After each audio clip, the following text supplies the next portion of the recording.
السلام علیکم۔ کیس کے ناول پہ آپ سب کو ویلکم۔ ایک خوبصورت ناول پیش کر رہے ہیں جس کا نام ہے عیدی تیرے نام کی۔ ناول کی رائٹر ہیں فلک تنویر۔ چلیے چلتے ہیں ناول کی جانب۔ اسٹریٹ پولز کی مدم مدم زرد روشنیاں تارکول بچھی سڑک پر محو استراحت تھیں، اور عین اوپر آسمان پر رات کی سیاہی میں چمکتے تارے اس سما رات کو مزید مسحور کن بنا رہے تھے۔ نیون لائٹس میں جلتا بیکری کا نام جگمگا رہا تھا۔ ایسے میں گلاس ڈور دھکیل کر باہر آتا اس کا شوہر، جس کے چہرے سے مسکراہٹ علیحدہ ہونے کا نام ہی نہیں لے رہی تھی۔ روشن چہرہ، ہلکی بڑی شیو، بال جیل سے ایک طرف بنے ہوئے، وہ اس کے تصور میں بنائے گئے شہزادے سے کہیں زیادہ حسین تھا۔ اس کے دل کی دھڑکنیں دفعتاً تیز ہوئیں، اس کے گال یکدم سرخ ہو گئے۔ کیا مجھے محبت ہو گئی ہے؟ اس نے خود سے سوال کیا، اور اس کا جواب صاف بھی تھا اور مبہم بھی۔ مان، اس کے شوہر نے دروازہ کھولا تو اس کے ہاتھ میں کیک تھا۔ وہ مسکرا کر کچھ کہہ رہا تھا، لیکن اس کا سارا دھیان اپنے سوال میں اٹکا تھا۔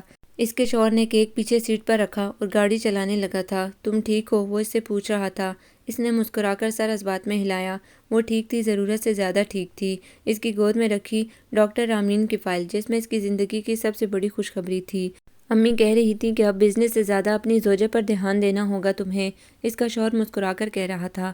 میں نے کہا کہ امی آپ کی بہو میرے التفات سے اکتا گئی تو؟ وہ مسکرائی۔ اور آپ کی امی نے کیا کہا؟ امی نے کہا کہ بیویاں شوہروں کی توجہ اور التفات سے کبھی نہیں اکتاتیں۔ امی کا تجربہ بول رہا تھا، بالکل جتنے میرے بابا کیئرنگ اور لونگ تھے، ان جیسا ہمارے خاندان میں دور دور تک کوئی نہیں۔ اس کا روشن چہرہ اپنے باپ کے ذکر پر مزید روشن ہوا۔ غلط، وہ زور دے کر بولی۔ ایک ہے موصوف جو میرے پہلو میں براجمان ہے۔ اس کی بات پر وہ کھل کر ہنسا، یوں جیسے اس کی بات نے اس کو بہت خوش کیا ہو۔ ویل، آپ کی ذرا نوازی۔ وہ مسکراتے ہوئے یو ٹرن لے رہا تھا کہ اچانک دائیں جانب سے کچھ ٹکرایا تھا۔ گاڑی تھی، ٹرک تھا، جو بھی تھا۔ چھناکے سے شیشے اڑے، ٹائروں کی چرچراہٹ کی آوازیں بلند ہوئیں۔ اس کا ذہن اندھیرے میں ڈوبنے لگا تھا۔ آخری منظر جو اس نے دیکھا وہ اس کے پیار کرنے والے شوہر کا خون میں رنگتا چہرہ تھا۔ ان کا چھوٹا پوشن جو تایا ابو کے اس محل نما بنگلے کے عقب میں تھا، اس وقت اندھیرے میں ڈوبا تھا۔ اس کے کمرے کے جھروکے سے باہر کوریڈور میں روشنی کی ایک لمبی لکیر پھیلی ہوئی تھی۔ وہ اسٹڈی ٹیبل پر رکھے ڈیل کے پرانے ماڈل کے سامنے بیٹھی تھی۔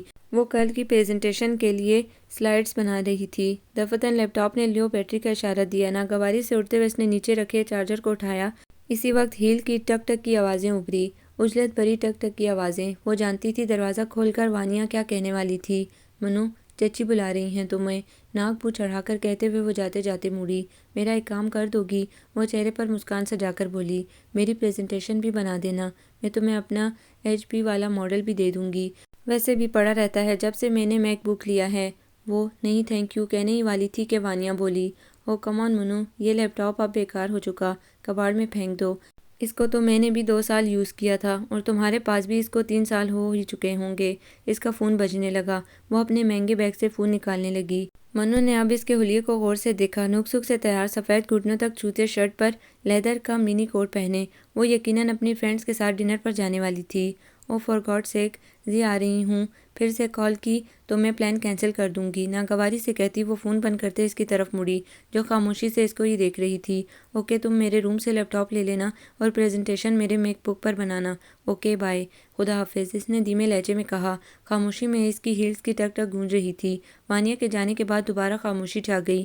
وہ لیپ ٹاپ آف کر کے باہر نکلی۔ اب اس کے قدم تایا کے محل نما بنگلے کی طرف تھے۔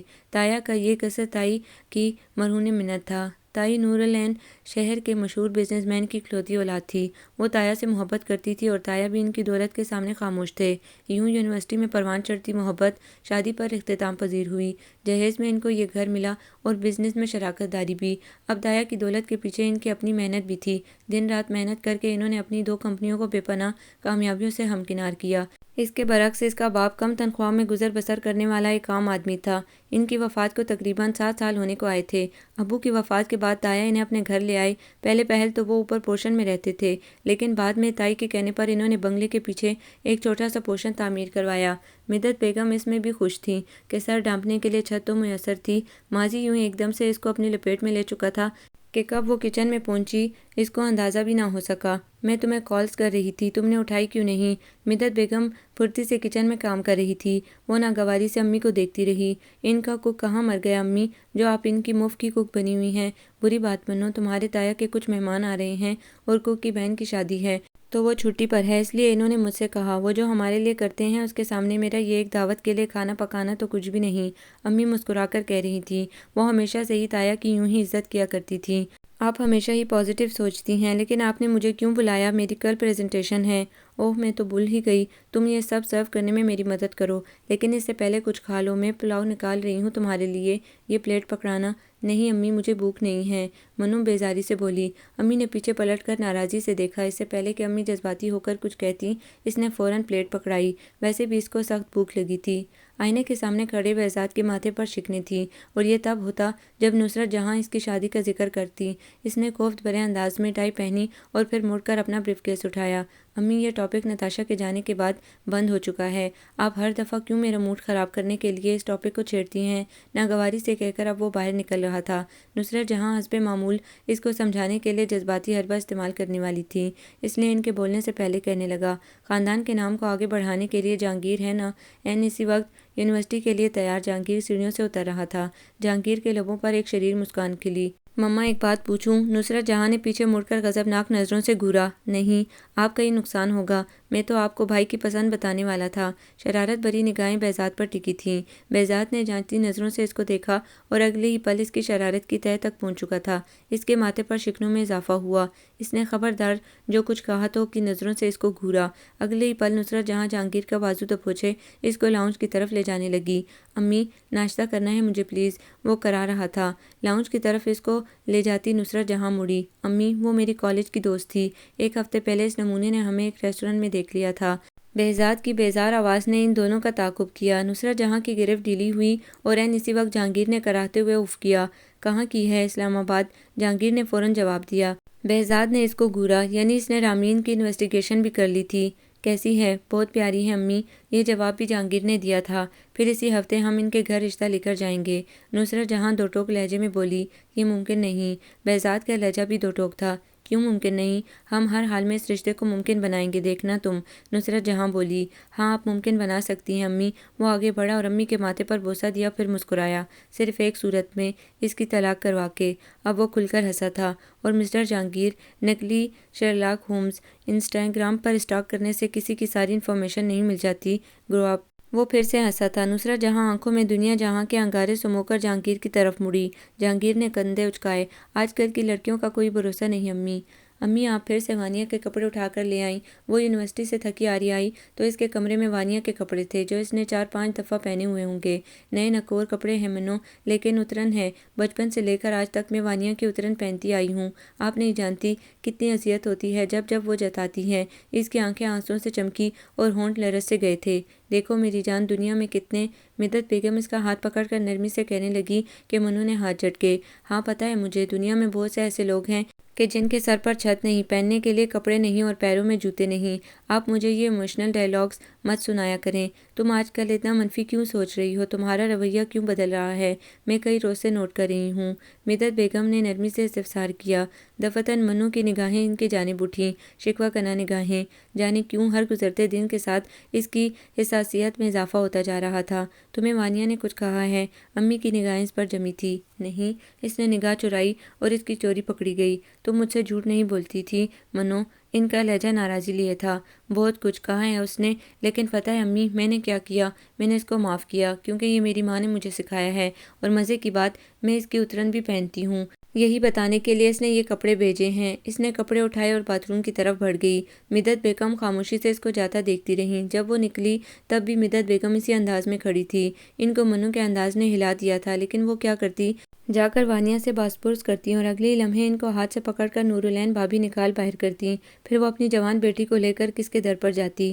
ان بھائیوں کے در جو حق مانگنے پر ان سے رشتہ ختم کر چکے تھے، اور ان کی بہن جو 7 سمندر پار تھی۔ 7 سمندر پار جانے کے لیے بھی پیسہ چاہیے تھا۔ دفتن کے پرانے موبائل پر خالہ کی کال آنے لگی۔ اس نے موبائل امی کو پکڑایا اور باہر نکل آئی۔ کچھ دیر بعد امی نکلی تو ان کا چہرہ تمتما رہا تھا۔ نظرت آ رہی ہیں، اور دانیال بھی۔ اور دانیال بھی۔ اس کے دماغ میں بس یہی بات رہ گئی۔ اس کے لبوں پر مسکراہٹ ابھری اور پھر جدا ہونے کا نام بھول گئی۔ وہ دانیال کو بچپن سے پسند کرتی تھی، اور شاید دانیال بھی، ایسا امی کہتی تھی۔ دانیال کو کینیڈا گئے 7 سال ہو گئے تھے، ابو کی وفات کے بعد یا شاید اس سے پہلے۔ ذہن پر زور ڈالتے ہوئے اس کو بس اتنا ہی یاد آ رہا تھا کہ دانیال کے جانے کے بعد وہ کئی دن اداس رہی تھی۔ وہ اس کا واحد دوست تھا۔ اب وہ واپس آ رہا تھا اور امی کہہ رہی تھی کہ شاید وہ کسی خاص مقصد کے لیے آ رہے ہوں۔ کسی خاص مقصد یعنی منو خاص مقصد کا سوچ کر اس کے گال سرخ ہوئے اور دھڑکن تیز۔ وہ اوپر چھت پر بیٹھی چائے پی رہی تھی اور خیالات کا بہاؤ دانیال کی طرف تھا۔ دفتن آہٹ سنائی دی۔ اس نے پلٹ کر دیکھا، وانیا حسب معمول نک سک سے تیار، لانگ کوٹ پہنے پھر سے کہیں جانے کے لیے تیار تھی۔ ایک تو یہ تب ہی آتی ہے جب اس کو کہیں جانا ہوتا ہے، اس نے کڑ کر سوچا تھا۔ ہائے منو، مناہل نے پیچھے مڑ کر دیکھا، وہ مسکرا رہی تھی۔ خیریت، یہاں تو کافی صفائیاں ہو رہی ہیں اور چچی ایک کمرہ بھی خالی کروا رہی ہیں، کوئی آ رہا ہے کیا؟ وہ پوچھتی ہوئی پلاسٹک کی کرسی پر براجمان ہو گئی۔ خالہ آ رہی ہیں، اس نے وانیا کو دیکھے بنا جواب دیا۔ وہ انگلینڈ والی جن کے شوہر کو 2 سال جیل ہوئی تھی، آخر میں ایک طنزیہ کہا۔ نہیں، وہ کینیڈا میں رہتی ہیں۔ نہ چاہتے ہوئے بھی اس کا لہجہ ہلکا سا ناگوار ہوا تھا۔ اوہ، تم برا مان گئی۔ آئی ایم ریئلی سوری مناہل حسین، ویسے بھی تم آج کل بہت جلد برا مان جاتی ہو یار۔ اس دن یونیورسٹی میں بھی ایک ہلکا پھلکا مذاق ہی تو کیا تھا۔ مذاق نہیں تھا وہ، اس نے زور دیا۔ تم تانے دے رہی تھی۔ تانے؟ کیسے تانے؟ وانیا نے معصومانہ لہجے میں استفسار کیا۔ پلکیں بھی جھپکی، وہ جزبز ہو گئی۔ تم جتا رہی؟ وانیا نے فوراً اس کی بات کاٹی۔ تو کیا غلط کہہ رہی تھی؟ وہی معصومیت سے پلکیں چپکنا۔ اگر میں نے غلط کہا ہو کچھ تو تم مجھے بلیم کر سکتی ہو۔ میں نے تو بس اتنا کہا تھا مناہل کہ تم پر میرے یہ کپڑے بالکل سوٹ نہیں کرتے، اور سوری، ہاں اگر 2-3 لوگوں کے سامنے کہہ دیا ہو تو، لیکن سچ تھا وہ، تم پر بالکل سوٹ نہیں کرتے۔ یہ جو پہنے ہیں یہ کرتے ہیں۔ اینی ویز میں جا رہی ہوں۔ اس کی سانسیں بے ربط ہو گئیں اور چہرہ سفید۔ پھر جیسے ہی وہ منظر سے ہٹی، اس کا چہرہ اہانت سے سرخ پڑ گیا۔ منو، منو بیٹا، ماں اس کو پکارتی اوپر آ رہی تھی۔ اس نے جلدی سے ہاتھ میں پکڑے مگ سے گونڈ بننا شروع کیے، خود کو سنبھالا۔ تم مجھے جواب کیوں نہیں دے رہی؟ امی اوپر آئیں تو ان کا سانس چڑھ چکا تھا۔ سوری، دھیان نہیں تھا امی۔ وہ اٹھی۔ خالہ کی فلائٹ پہنچنے والی ہے، میں نے نور بھابی سے کہہ دیا ہے، تم شفقت ڈرائیور کے ساتھ ایئرپورٹ چلی جاؤ۔ امی اس کو ہدایات دے رہی تھی۔ بچپن میں وہ کہانیوں میں سنتی تھی کہ جب کوئی شہزادی مصیبت میں ہوتی تھی تو اس کو بچانے کے لیے دور کسی سلطنت سے ایک شہزادہ آتا تھا اور اس کو مصیبت سے بچا لیتا تھا۔ وہ مسکرائی۔ اس کا شہزادہ بس آنے ہی والا تھا۔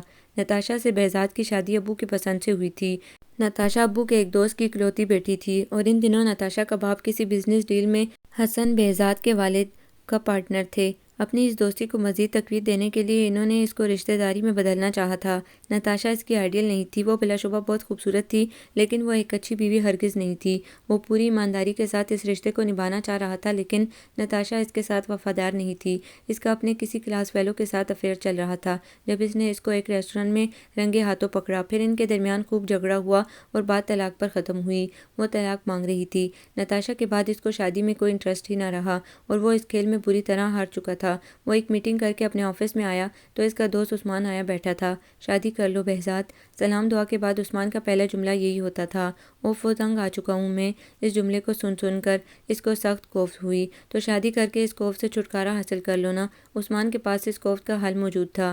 اچھا ایک بات بتاؤ، بالغرض اگر تم نے دوسری شادی کرنی ہو تو؟ اس نے عثمان کا سوال بیچ میں کاٹ کر کہا۔ ایسا کبھی نہیں ہوگا۔ فرض کرو، صرف فرض، تمہیں کیسی لڑکی چاہیے، صرف اس کی خصوصیات بتا دو۔ عثمان کی نظریں اس پر جمی تھی۔ صرف فرض کرتے ہیں۔ اچھا اچھا، عثمان نے مسکراہٹ دبا کر ہنکارا سا بھرا تھا۔ مجھے ایسی لڑکی چاہیے جو کم گو ہو، بالکل ریئل، کوئی مصنوعی پن نہیں، جس کا چہرہ میک اپ سے پاک ہو اور جس کو گھرداری آتی ہو۔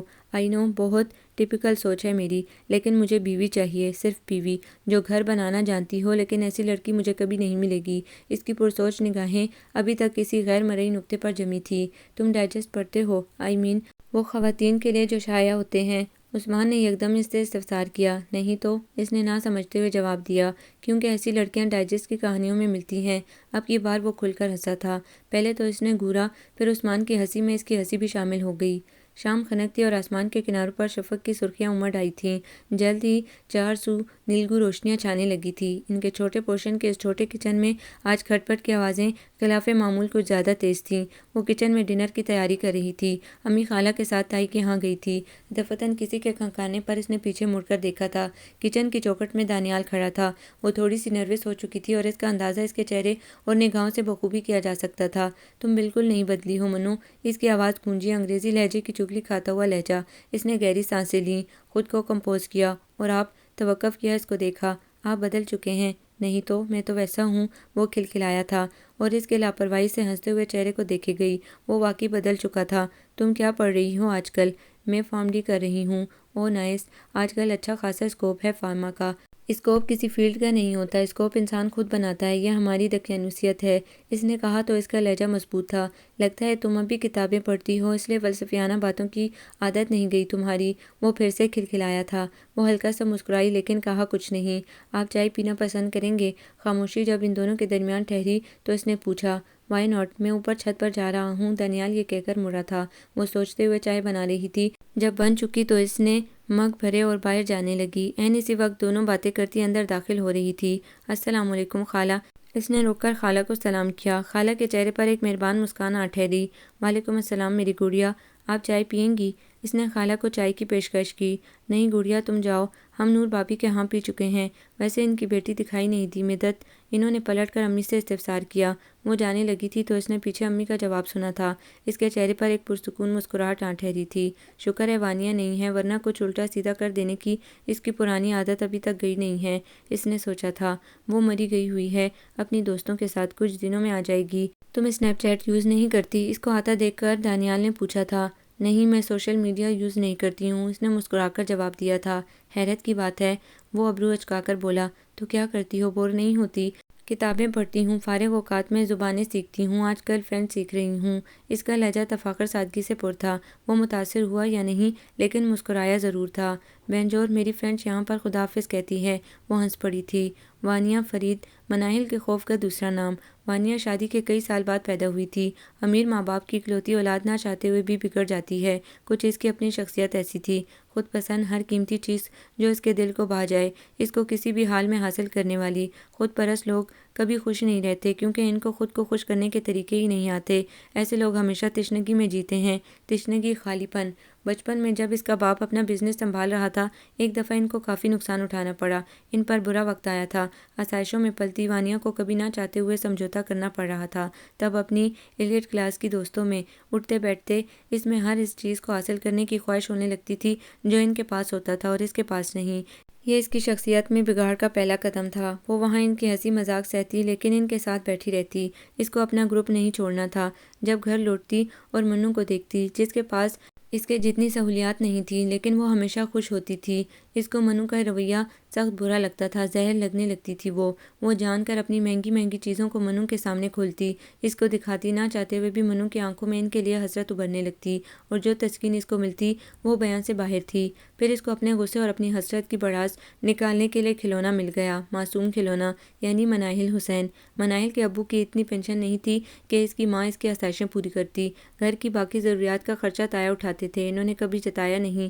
تائی بھی اس معاملے میں کافی مہربان واقع ہوئی تھی۔ وہ منو کو ہمیشہ وانیہ کے استعمال شدہ کپڑے دیتی۔ جب وہ نیا بیگ خریدتی تو تائی اس کو وانیہ کا پرانا بیگ دیتی۔ بچپن میں وہ وانیہ کی چیزوں کو پانے کے بعد بہت خوش ہوتی لیکن شعور کی دہلیز پر قدم دھرنے کے بعد وانیہ کا کبھی کبھی جتانا، طنز کرنا اس کو احساس کمتری کے دلدل میں پھینک دیا کرتا۔ وانیہ کے لیے آج بھی منو کی حیثیت اس کھلونے جیسی تھی۔ وانیہ کو کبھی اس کی خوشی برداشت نہیں ہوتی تھی، یا شاید وہ کہیں نہ کہیں منو کے لیے ہر کسی کے منہ سے تعریفیں سن سن کر اس سے جیلس ہوتی تھی۔ یہ مارچ کی بہار کی مہک اور تازگی سے بھرا روشن دن تھا۔ آسمان کے دامن میں آلسی سے کھڑا سورج ساری دھرتی کو منور کیے ہوئے تھا۔ اس کو اسکول میں 3 ایوارڈز ملے تھے، ہر ٹیچر اس کی قابلیت کے گن گا رہے تھے۔ وانیہ کی سو کالڈ سہیلیاں بھی اس کی تعریفیں کیے جا رہی تھی۔ وانیہ نے دیکھا کہ ہاتھ میں 3 ایوارڈز پکڑے منو کا چہرہ خوشی سے تمتما رہا تھا۔ جب ان کا ڈرائیور آنے والا تھا تو وانیہ اس کے پاس گئی۔ لاؤ میں پکڑوں تمہارے ایوارڈ، مسکرا کر اس نے کہا تھا۔ منو بھی مسکرائی اور اس کو ایوارڈز پکڑائے۔ اگلے لمحے تڑاک کی آواز کے ساتھ وانیہ نے تینوں ایوارڈز فرش پر دے مارے۔ فرش پر ایوارڈز چکنا چور ہو گئے۔ وانیہ مڑ کر اس کو دیکھ رہی تھی۔ اس کا سانس چڑھ چکا تھا اور ایک وحشیانہ مسکراہٹ اس کے چہرے پر پھیلنے لگی، یوں جیسے اس کو بہت خوشی ملی ہو۔ منو حق تک اس کو دیکھی جا رہی تھی۔ پھر گھر میں اس نے کون سی جھوٹی کہانی سنائی اس کو نہیں پتا، لیکن یہ واقعہ منو کو سکھا چکا تھا کہ وہ اور وانیہ کبھی سہیلیاں نہیں بن سکتی۔ ایک بھائی کو ہاؤس وائف چاہیے، سیدھی سادی، ایک کو ماڈرن، کسی بزنس مین کی بیٹی جس کو ہر ٹرینڈنگ فیشن کا پتہ ہو۔ نصرت جہاں کا موڈ سخت آف تھا۔ مجھے ایسا لگ رہا ہے امی کہ آپ کا بس ایک ہی مقصد رہ گیا ہے، ہماری شادیاں کرنا۔ نکل آئے ان فرسودہ خیالات سے۔ جہانگیر کے لہجے میں مصنوعی لاپرواہی تھی اور اس فرسودہ خیال اپنا جوتا نکال کر لہرایا کے بارے میں کیا خیالات ہیں صاحبزادے کے؟ وہ کسیانہ ہو کر ہنسا۔ جسٹ کڈنگ ماں، مجھے ایک لڑکی پسند آئی تھی، ہو بہو بہزاد کی آئیڈیل، اس کی تخیل کا پیکر۔ لیکن نصرت جہاں کی آنکھوں میں جلتی خوشیوں کی جوت بجھ گئی، لیکن اس کا رشتہ ہو گیا۔ اوہ کون تھی یہ بدقسمت لڑکی؟ جہانگیر کو اس لڑکی کی قسمت پر سخت افسوس ہوا جس کی قسمت میں بہزاد بھائی کی ہمسفری نہیں لکھی تھی بس ایک۔ منائل حسین کا رشتہ دانیال سے طے کر دیا گیا۔ خالہ نے جب منو کا ہاتھ مانگا تو امی نے تایا ابو سے مشورہ لیا اور تایا ابو کو یہ رشتہ معقول لگا، اس لیے ہاں کر دی۔ منو کو تو اعتراض ہو ہی نہیں سکتا تھا۔ دانیال اس کی زندگی میں آنے والا خوشگوار ہوا کا جھونکا سا تھا، بہار کا جھونکا جس نے اس کی زندگی معطر کر دی تھی۔ تم اس رشتے سے خوش ہو؟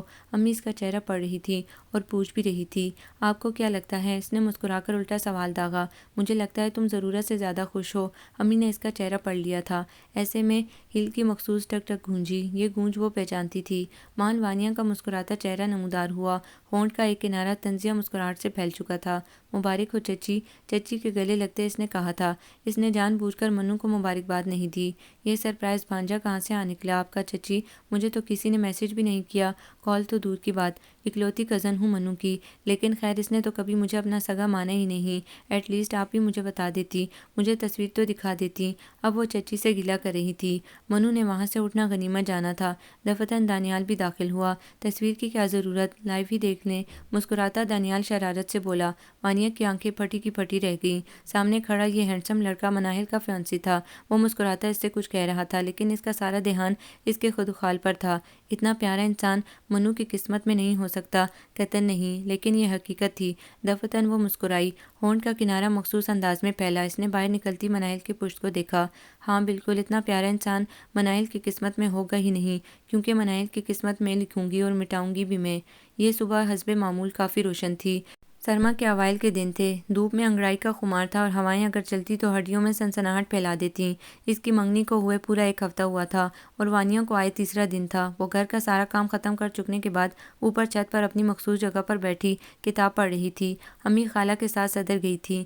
دفتن ہوا کے دوش پر لہراتے کہکے اس کے کانوں میں گونجے۔ اس نے کتاب میں بک مارک رکھا اور نیچے جھانکنے کے لیے اٹھی۔ واٹ، تم ایک میوزک ویڈیو میں آئے تھے؟ مستفسرانہ لہجہ اور اس پر غالب ہوتی وانیا کی مخصوص اونچی ہنسی۔ دانیال کی پشت اس کی جانب تھی۔ ہاں، تم حیران ہو رہی ہو یا تم میرا مذاق اڑا رہی ہو؟ دانیال مصنوعی خفگی سے پوچھ رہا تھا۔ نہیں یار، میں تمہیں داد دے رہی ہوں۔ اگلی دفعہ ٹائلور سوئفٹ کی میوزک ویڈیو میں آؤ گے تو مزید متاثر ہو جاؤں گی۔ وہ پھر سے ہنسی تھی۔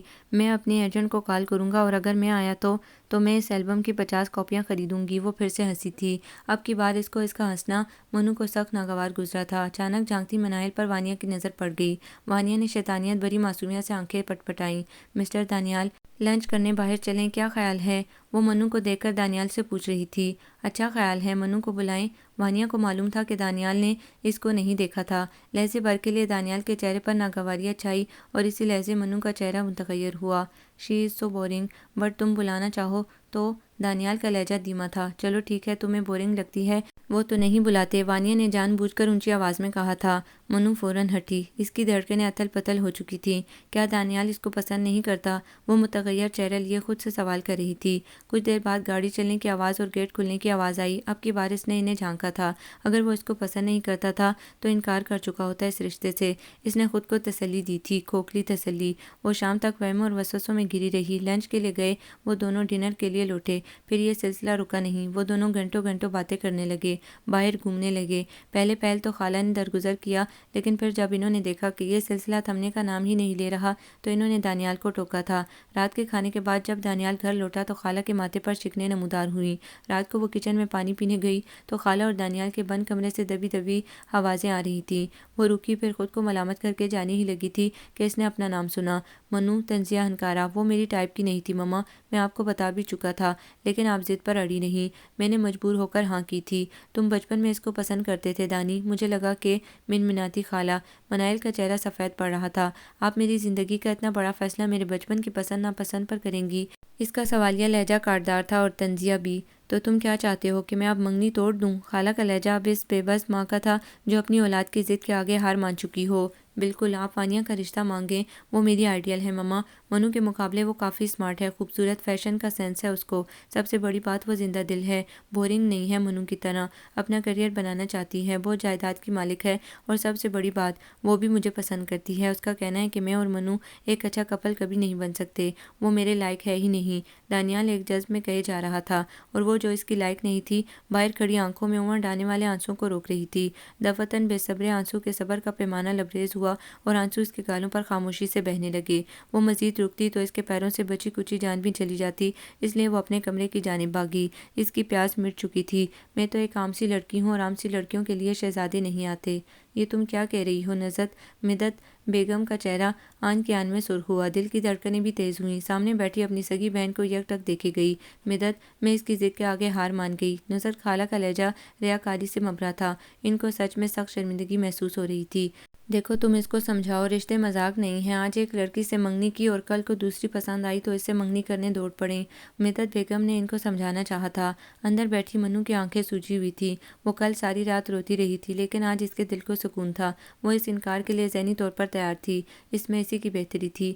آج کل کے بچے کہاں سمجھتے ہیں ایسی باتیں؟ خالہ تعصب سے بولیں، تم مجھے معاف کرنا اور میرے اکلوتے بیٹے کے لیے کوئی بددعا مت کرنا۔ اللہ کا واسطہ دیتی ہوں مدت، واسطے مت دو، میرے دل میں کچھ نہیں ہے، اللہ میری بیٹی کا نصیب بہتر کرے۔ بس تم بھی مجھ پر ایک احسان کرنا، مجھے فرید بھائی کے گھر جانے کے لیے مت کہنا، میں اپنی بیٹی سے اتنی بے ایمانی نہیں کر سکتی۔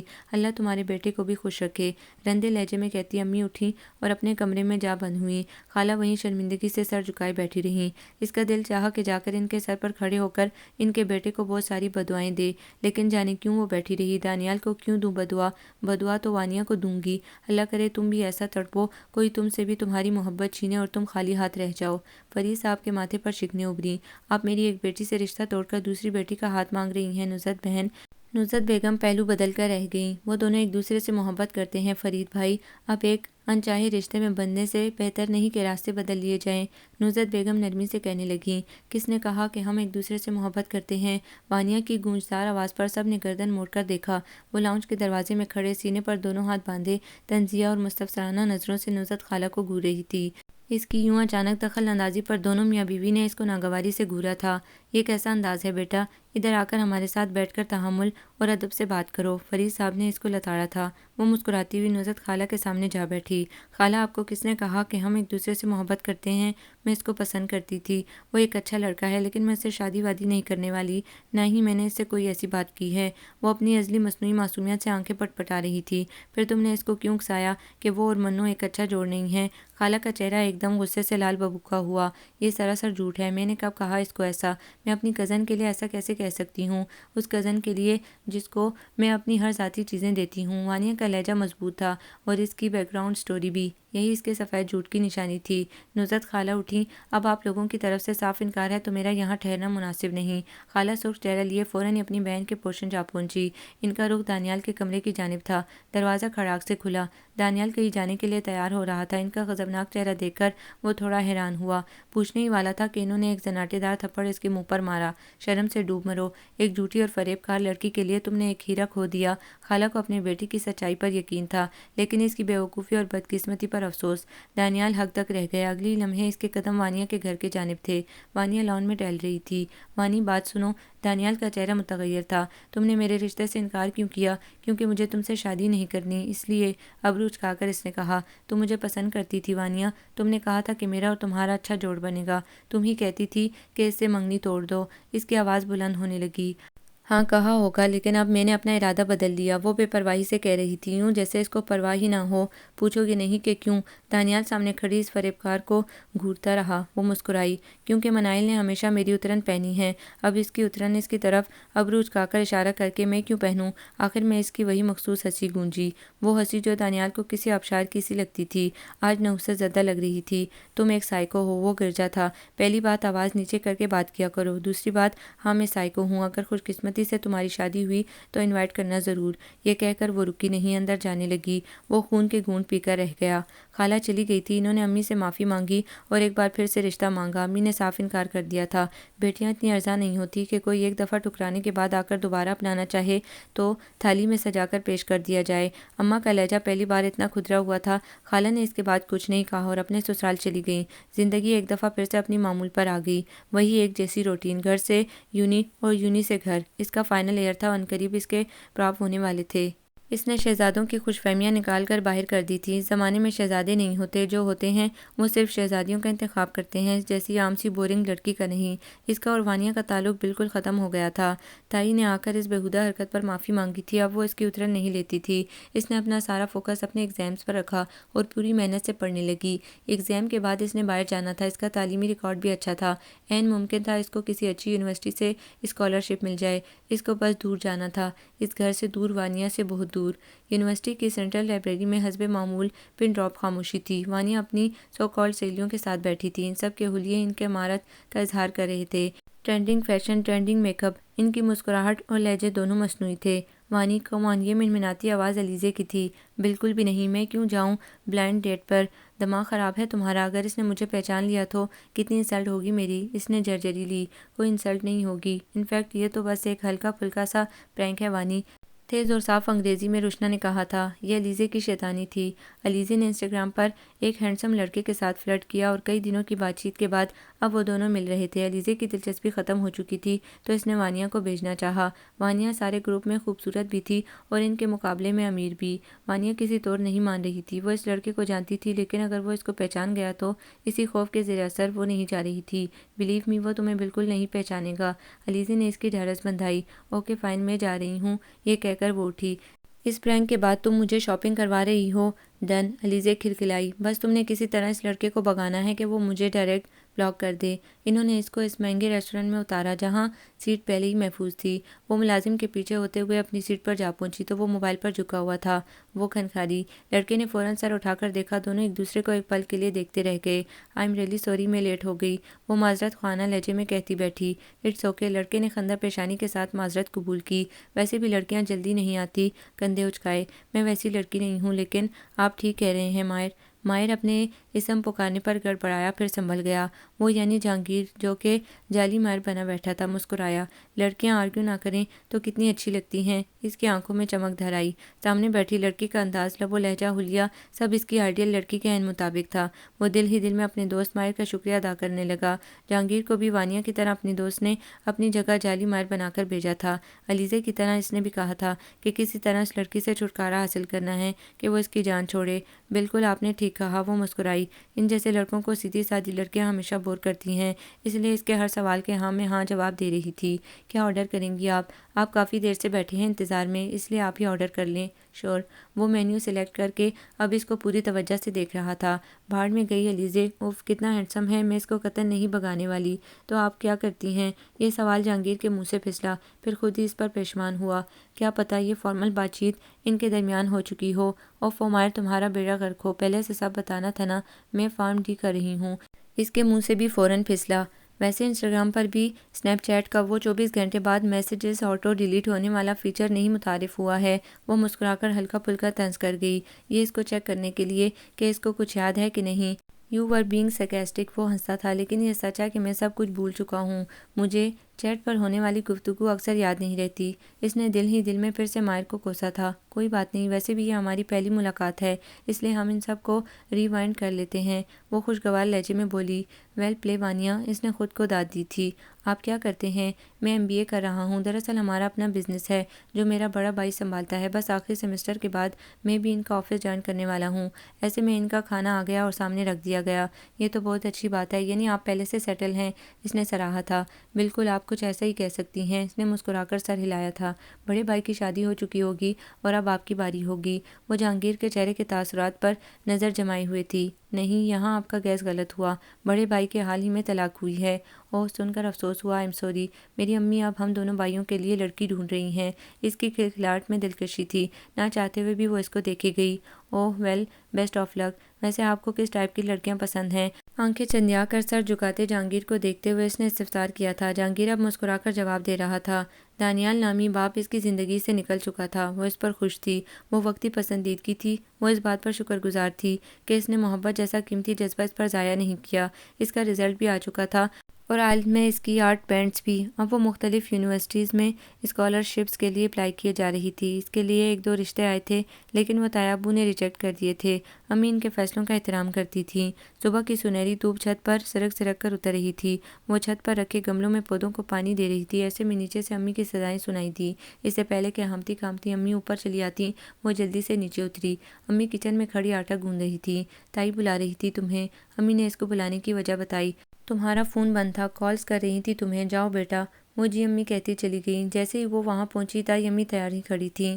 ایک تو تم فون کبھی نہیں اٹھاتی، تائی نے مسکرا کر شکوہ کیا۔ تمہیں جانے موبائل کا شوق کیوں نہیں ہے؟ اچھا نہیں ہے کیا تائی؟ ہاں اچھا تو ہے کہ تم باقی جنریشن کی طرح فون ایڈکٹ نہیں ہو، لیکن کبھی کبھی ضرورت بھی پڑ جاتی ہے نا بیٹا۔ اچھا منو، تمہیں اس لیے بلایا ہے کہ میرے ساتھ ذرا مال چلو، میرا آج اکیلے جانے کا دل نہیں کر رہا، اور وانیہ تو ابھی تک سوئی ہوئی ہے، تم ایسا کرو چینج کر کے جلدی آ جاؤ۔ تائی نے اس کو سرتاپا دے کر کہا، نہیں تائی میں ٹھیک ہوں۔ وہ کیا چینج کرتی ہے، ایسے ہی سادہ کپڑے پہنتی ہے، اور میک اپ تو وہ ویسے بھی نہیں کرتی۔ ہاں ٹھیک ہے، ویسے بھی تم پیاری ہی لگتی ہو ہر حلیے میں۔ تائی کے لہجے میں مصنوعی پن نہیں تھا، وہ دل سے اس کی تعریف کر رہی تھی۔ جب گاڑی مال کے سامنے رکی تو 11 بج چکے تھے۔ وہ پورا 1 گھنٹے سے لگاتار شاپنگ کر رہے تھے۔ تائی کی کسی سہیلی کی بیٹی کی شادی تھی تو وہ ان کے لیے گفٹس خرید رہی تھی۔ وہ ایک سمپل سی شال کو دیکھ رہی تھی۔ اس کے دائیں جانب تائی امی شالز دیکھ رہی تھی۔ السلام علیکم مسز فرید، کسی خاتون کی کھلکھلاتی آواز سنائی دی تو اس نے پیچھے مڑ کر دیکھا۔ ایک گریسفل خاتون تائی امی سے گلے مل رہی تھی۔ تائی امی یقیناً ان کو جانتی تھی، اس لیے خوش اخلاقی سے مل رہی تھی۔ اس پر نظر پڑتے ہی وہ مسکرائی۔ اس نے آگے بڑھ کر سلام کیا، جیتی رہو بیٹا، اور تمہاری منگنی کا پتہ چلا، بہت مبارک ہو تمہیں بیٹا۔ وہ خوش دلی سے اس کو مبارکباد دے رہی تھی۔ دفتن اس کے چہرے پر ایک سایہ گزرا۔ دراصل اس لڑکے نے رشتہ توڑ دیا، تائی امی نے دھیمے لہجے میں کہا۔ اس کی آنکھوں میں آنسو آئے۔ جلد ہی وہ خود کو کمپوز کر چکی تھی۔ ٹھکرائے جانے کا دکھ کسی کانچ کی طرح چبھتا تھا۔ آنسو چھپانے کے لیے وہ معذرت کرتی مڑی تھی۔ خاتون اس کی پشت کو تکتی رہ گئی۔ اوہ سن کر افسوس ہوا، یہ کیسے ہوا؟ انہوں نے تعصب سے استفسار کیا تھا۔ دراصل اس کے منگیتر کو کوئی اور لڑکی پسند آ گئی تھی، تائی نے جھجکتے ہوئے کہا تھا۔ انہیں خوب معلوم تھا کہ اس کے پیچھے ان کی لاڈلی بیٹی کا ہاتھ تھا۔ انہوں نے وانیہ سے باز پرس بھی کی تھی۔ وانیہ کہاں اپنی غلطی ماننے والی تھی۔ چلیں اللہ نصیب اچھا کرے، بچی کا بڑی پیاری بچی ہے۔ ان کے لہجے میں صاف پیار چھلکتا تھا۔ چلتی ہوں، جلدی ملاقات ہوگی انشاءاللہ ضرور نصرت۔ تائی نے نصرت جہاں کو گلے لگایا تھا۔ نصرت جہاں نے ایک دفعہ پھر سے منائل کو دیکھا تھا اور جاتے سمے وہ فیصلہ کر چکی تھی کہ اب ہر حال میں بہزاد کو شادی کے لیے منانا ہے۔ ٹیرس پر سرد ہوائیں چل رہی تھی۔ گلے میں سرخ مفلر لپیٹے اور گرم اونی ٹوپی پہنے پچھلے 1 گھنٹے سے وہ جعلی ماہر یعنی جہانگیر کے میسج کا انتظار کر رہی تھی۔ وہ بے چینی سے ٹہل رہی تھی۔ میں ایسی لڑکی سے شادی کرنا چاہتا ہوں جو اسمارٹ ہو، کانفیڈنٹ ہو، اس کو اچھی ڈریسنگ کا سینس ہو، وغیرہ وغیرہ۔ اس کے کانوں میں ماہر کی آواز گونجی تھی۔ اس کے چہرے پر ایک دلکش مسکراہٹ بکھر گئی۔ جب سے وہ ماہر جہانگیر سے مل کر آئی تھی، اس کے خیالوں میں بس اسی کا چہرہ گھوم رہا تھا۔ اس نے فوراً علیزے سے اس کی آئی ڈی لی کیونکہ وہ ویسی بھی فیک تھی۔ اب وہ اس کے میسج کا ویٹ کر رہی تھی۔ ہیلو، اس نے بس اتنا ہی کہا تھا۔ یہ لفظ ہیلو دفتن جہانگیر کے موبائل کے اسکرین پر چمکا۔ وہ موبائل چارجنگ پر لگا کر باہر نکلا تھا۔ وانیہ کی طرح اس نے بھی ماہر سے اس کی آئی ڈی لی تھی اور اب وہ جعلی ماہر بنا اس کے میسج کا رپلائی کر رہا تھا۔ اس لڑکی میں بلا کی کشش تھی اور وہ اسی کشش کے زیر اثر تھا۔ اس نے میسج کا ٹائم دیکھا، 1 گھنٹے قبل لکھا آ رہا تھا۔ اس نے دانتوں تلے زبان کاٹی۔ Hi I am really sorry. Mobile charging پر تھا۔ بے چینی سے ٹہلتی وانیہ کا موبائل تھر تھرایا۔ اس نے بے تابی سے چیٹ کھولی۔ اب اس کے چہرے پر مسکراہٹ پھیل گئی تھی۔ وہ بہانہ نہیں بنا رہا ہے، اس کی سچائی پر وہ یقین کر رہی تھی۔ کتنی عجیب بات ہے، اس نے سوچا تھا۔ اٹس اوکے، آپ کیا کر رہی ہیں؟ مٹر گشتی۔ کول کال شور۔ اگلی لمحے اس کی کال آ رہی تھی۔ کیسے ہیں آپ ماہر؟ اس کے چہرے سے مسکراہٹ جدا نہیں ہو رہی تھی۔ قطعاً نہیں، بہزاد کا لہجہ قطعیت لیے ہوئے تھا۔ میں بتا چکا ہوں امی کہ مجھے شادی نہیں کرنی۔ آپ ہاتھ دھو کر پڑ گئی ہیں میرے پیچھے۔ دنیا کہاں سے کہاں نکل چکی ہے اور پاکستانیوں کی سوچ شادی سے نکلی ہی نہیں۔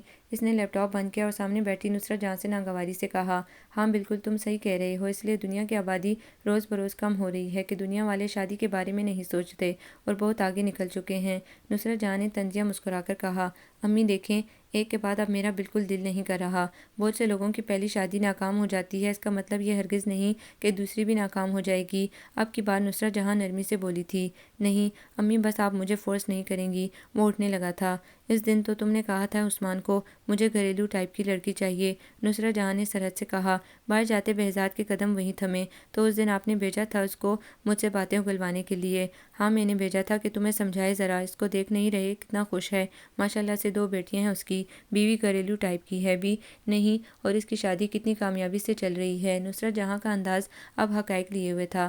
امی، وہ منمنا کر کچھ کہنے والا تھا، نصرت جہاں نے اس کی بات بیچ میں کاٹی۔ یہ باتیں کافی دقیانوسی لگتی ہیں، شادی کر لو شادی کر لو، لیکن یقین مانو اس کے بغیر زندگی ادھوری ہے۔ تمہارے باپ کے گزر جانے کے بعد میری دنیا بس تم دونوں سے شروع ہو کر تم دونوں پر ہی ختم ہوتی ہے۔ ہر ماں یہی چاہتی ہے کہ وہ اپنے بیٹوں کی اولاد اپنی زندگی میں دیکھ سکے۔ ایک شادی تم نے باپ کی پسند سے کی، ایک میری پسند سے کر لو۔ نصرت جہاں بولتے بولتے جذباتی ہو رہی تھی۔ یعنی آپ لڑکی بھی پسند کر چکی ہیں؟ اس نے آنکھیں ترچھی کر کے کہا تھا۔ بہت اچھی بچی ہے، دیکھتے ہی فدا ہو جاؤ گے، بس اور باتیں میں نہیں سن رہی۔ اس اتوار کو ہم اس کا رشتہ لینے جا رہے ہیں۔ نصرت جہاں کا لہجہ ٹھوس تھا، ورنہ اس کے بعد تم میرا مرا ہوا منہ دیکھو گے۔ خدا نخواستہ امی کیسے باتیں کر رہی ہیں؟ میں اب پہلی فرصت میں آپ کا یہ سوپ سیریلز دیکھنا بند کر رہا ہوں۔ آپ کچھ زیادہ ہی جذباتی ہو جاتی ہیں، اس نے مصنوعی بیزاری سے کہا تھا۔ بے شک شادی مت کرنا، لیکن یہ ظلم نہیں کرو گے تم، انہوں نے بے چارگی چہرے پر سجائے کہا تھا۔ ان کے انداز پر وہ ہنسا تھا۔ صرف یہ لڑکی دیکھنے جائیں گے، اگر مجھے پسند آئی تو ٹھیک، ورنہ آپ مجھے پھر فورس نہیں کریں گی۔ وہ یہ کہہ کر رکا نہیں تھا۔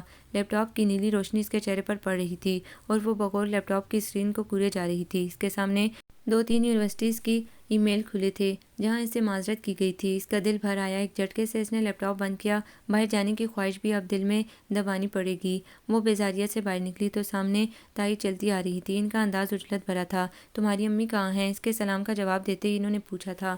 امی سو رہی ہیں، ان کے سر میں درد تو وہ تائی نے اس کی بات جلدی سے کاٹی۔ تم یہ سب چھوڑو منو، امی کو جگاؤ اور کہو کہ جلدی ہمارے گھر آئے، اور تم بھی اچھے سے تیار ہو کر آؤ، تمہارے لیے ایک اچھا رشتہ آیا ہے۔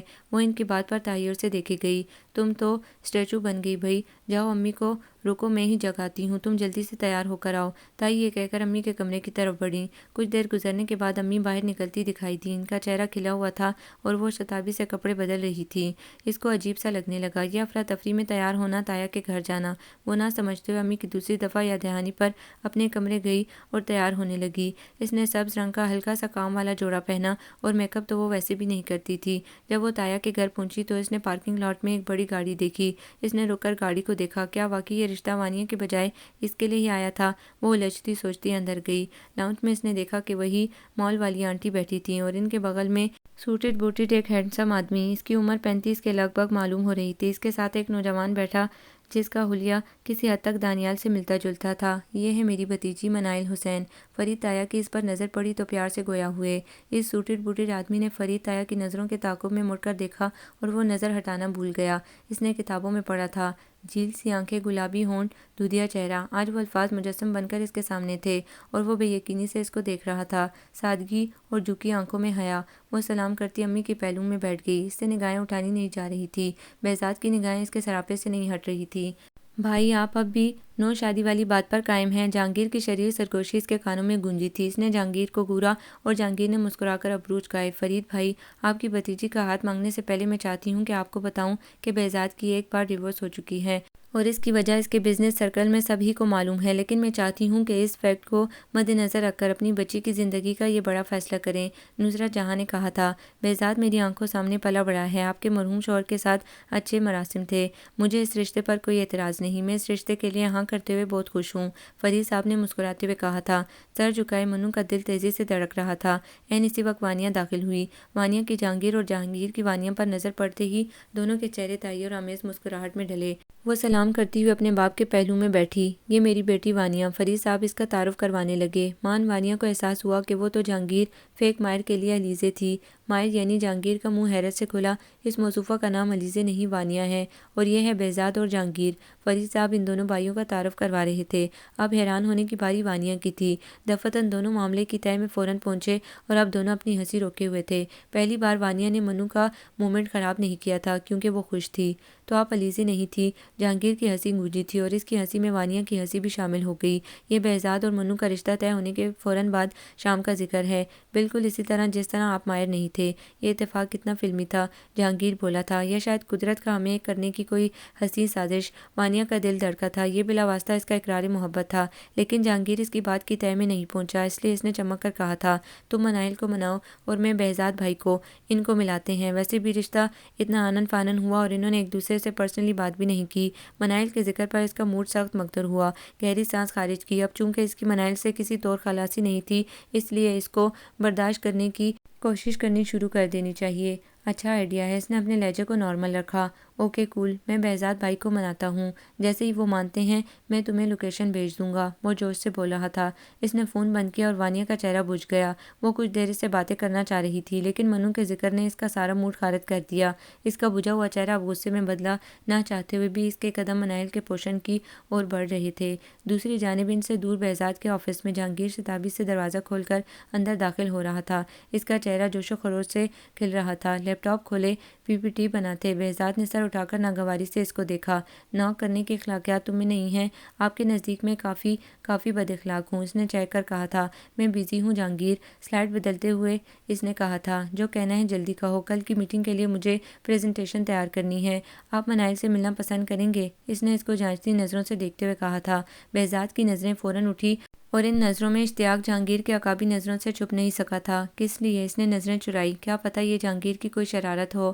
رشتے والے دن آپ نے ان سے اکیلے میں بات نہیں کی تھی تو؟ سوالیہ لہجہ اور نظروں میں بےتابی۔ تو یہ کہ آپ ملنے ایک دفعہ، یہ ملاقات ہمارے ذمہ ہوگی۔ جہانگیر کی باتیں کھل گئیں۔ ہمارے؟ جہانگیر کھنکارا۔ ہمارے سے مراد میں اور منائل کی کزن وانیہ، یہ ہماری ملی بھگت ہوگی۔ بس آپ یہ چھوڑیں، کب تک روبوٹ بن کر کام کرتے رہیں گے؟ اپنی نئی حرفیت پر بہزاد نے اس کو گھورا تھا۔ جہانگیر نے جواب میں ابرو اچکائے جیسے کہہ رہا ہو کہ غلط تھوڑی کہا۔ بہزاد کے چہرے کے تاثرات بدلے تھے اور جہانگیر کے چہرے پر ایک دلکش مسکراہٹ آ ٹھہری تھی۔ کیفے کے اندر مسحور کن ماحول تھا، مدھم مدھم لائٹس، پس منظر میں میوزک۔ وہ نظریں گھما کر دیکھ رہی تھی۔ وانیہ کال ملاتے ہوئے باہر نکل رہی تھی۔ اس کی وانیہ کے ساتھ بات چیت بند تھی، لیکن وانیہ نے نصرت جہاں سے کال کروائی کہ وہ اس کو شاپنگ کروانے جا رہی ہے اور وانیہ اس کے ساتھ جا کر واپس گھر آئے گی۔ اس کی ہچکچاہٹ پر اس کی امی نے اس کو لتاڑا تھا، تب کہیں جا کر وہ وانیہ کے ساتھ آئی تھی۔ دونوں کے درمیان سارے راستے بات نہیں ہوئی تھی۔ دفتن کوئی کھنکارا تھا۔ اس نے سرعت سے گردن موڑ کر نوارد کو دیکھا اور ہڑبڑا گئی۔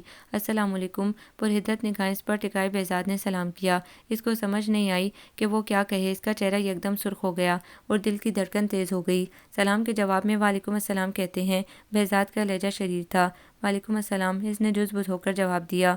وہ وانیہ مان، ریلیکس ہو کر بیٹھیں، وانیہ آ رہی ہے۔ بہزاد ہنسا تھا۔ ٹیبل پر رکھے پانی کا گلاس اس کے آگے کرتے ہوئے پوچھا، پانی؟ نو تھینکس۔ اس نے گہری سانسیں کھینچی اور خود کو کمپوز کیا۔ نظریں اٹھا کر اس نے بہزاد کو دیکھا اور دونوں کی نظریں دفتن ملی۔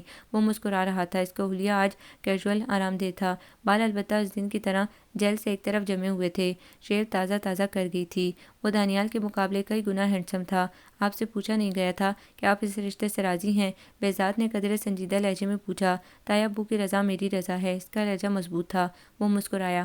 اب وہ اس سے اس کے پروفیشن اور پسند ناپسند کے بارے میں پوچھ رہا تھا۔ منائل کے ساتھ ہر بیتتے لمحے کے ساتھ اس کی مسکراہٹ مزید گہری ہو رہی تھی۔ اس سے ذرا دور بیٹھے وانیہ اور جہانگیر کی نظریں ان دونوں پر تھیں، لیکن یہ نظریں ایک جیسی نہیں تھیں۔ وانیہ کی نظروں میں ناگواری تھی اور جہانگیر کی نظروں میں چمک۔ دفتن وانیہ اس کی جانب مڑی اور خود کو تیار کیا۔ وہ جو کہنے والی تھی، اس کے ہر رد عمل کے لیے اس نے خود کو تیار کیا۔ جہانگیر، تم اپنی امی سے کب بات کرو گے ہمارے رشتے کے لیے؟ جہانگیر نے سرعت سے گردن موڑی اور اس کو یکٹک دیکھے گیا۔ حجلے عروسی میں بیٹھی منو کسی خواب کسی کیفیت کے زیر اثر تھی۔ جہاں وہ نروس تھی وہاں اس کے دل میں سکون بھی تھا۔ شادی سے پہلے اس کی اور بہزاد کی اچھی خاصی انڈرسٹینڈنگ ہو گئی تھی۔ بہزاد کا اس سے پیار بہت اچانک تھا۔ بقول اس کے پہلی نظر کی محبت پر وہ یقین نہیں کرتا تھا، لیکن قسمت نے اس کو پہلی نظر میں محبت کروا کر اس کو یقین کرنے پر مجبور کر دیا تھا۔ وہ اس کی باتوں پر مسکراتی۔ یہ ایک سہانا خواب نہیں تو اور کیا تھا؟ اس کی شادی آنن فانن ہوئی۔ بہزاد کی طرف سے جلدی مچائی گئی۔ اس کی شادی سے پہلے وانیا کا ہاتھ بھی مانگا گیا جہانگیر کے لیے، جو فرید تایا نے اس وجہ سے قبول کیا کہ دونوں بہنیں ایک ہی گھر میں ہوں گی تو اور بھی اچھا ہوگا۔ انہوں نے منائل کی شادی میں وانیا کی منگنی بھی کرنا چاہی، لیکن وانیا نے صاف انکار کر دیا۔ وہ کسی صورت اپنی زندگی کا اتنا بڑا ایونٹ منائل کے سائے میں نہیں کرے گی، قطعاً نہیں۔ جہانگیر نے بھی کچھ نہیں کہا اور منائل سمجھ چکی تھی کہ آگے کا سفر اگرچہ بہزاد کے سنگ بہت حسین ہوگا، لیکن وانیا کی موجودگی اس کا دل اندیشوں میں دھکیل رہا تھا۔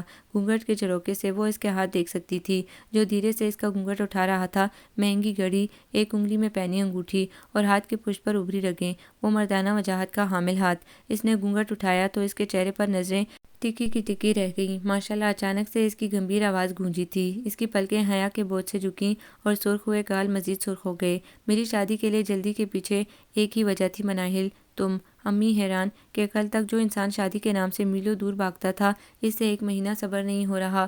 وہ مسکرا کر اس کو اپنی بے چینی کی وجہ بتا رہا تھا۔